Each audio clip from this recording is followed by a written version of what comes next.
As soon as I booted up this Ratchet Clank game, I felt absolutely no haptic feedback whatsoever. Until I realized I had it turned off. As soon as I turned it back on though, it was a whole different world. That's when I realized Insomniac Games is my favorite studio at the moment. As far as the PS5 optimization go, everything in this game is top notch top to bottom. Except for this little one thing that we're going to talk about in the video. It really seems like Insomniac Games took the feedback that they got on Miles Morales and expanded upon it in order for them to achieve what they achieved in this game. The controller have not felt this good in my hands since the release of Astrobot Playroom. There is a different vibration pattern for almost every single interaction in this game.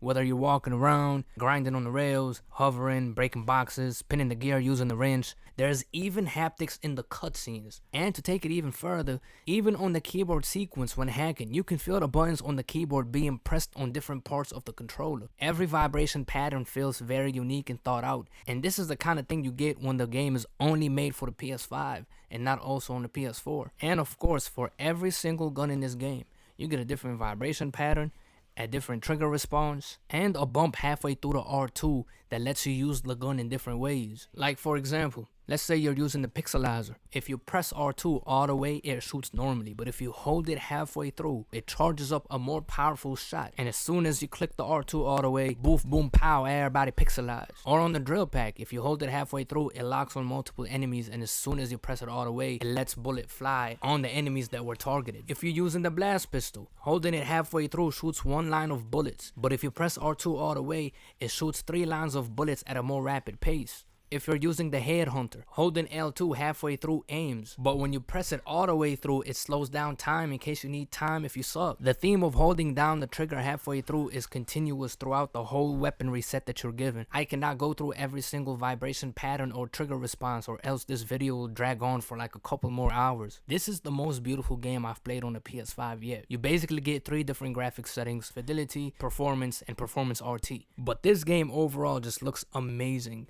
The reflections are amazing, the lighting is amazing, the water is amazing, the shiny reflection on Clank's forehead, the ray tracing on Jack and Daxter's clothes make me want a new game. The game just looks wonderful. Most of my game through was on performance RT, so I can have the best of both worlds. I never seen a single frame drop, and the ray tracing still looked amazing despite the compromise of a relatively lower resolution. Not something that you're really gonna notice unless you stand in front of a 50-inch screen like 5 inches away from it.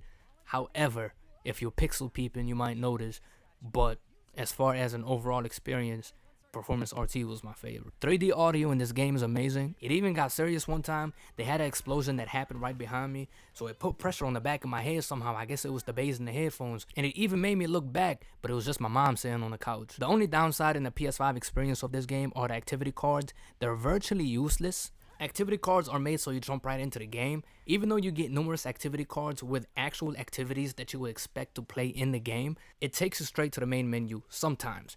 Other times it shows you the opening credits. Now in the best case scenario, if the opening credits don't show up and you mash X when you get to the main menu, the game loads in about 11 seconds. Now I remember when Miles Morales jumped right into the game, and the few times or half of the times that it did from the activity cards, it would load in about 6 seconds. This game, however, loads within 2 seconds at most when you're loading it from the main menu. So it would have been really nice to see it jump right into the game from the activity cards. It would have loaded in like 3 seconds, 4 at most. This is the only downside of the PS5 experience in this game. And speaking of loading, it is the fastest loading I've ever seen in my entire life. The game loading here is so fast that it's used as a game mechanic when you're traveling in between rifts. You get a pretty basic trophy list. There is no difficulty related trophies. You don't gotta get every single collectible there is out there. And speaking of collectibles, you do get these mini guides or the hints if you have a PS Plus collection, and those help you to find the collectibles in the game if you don't want to go around looking for them.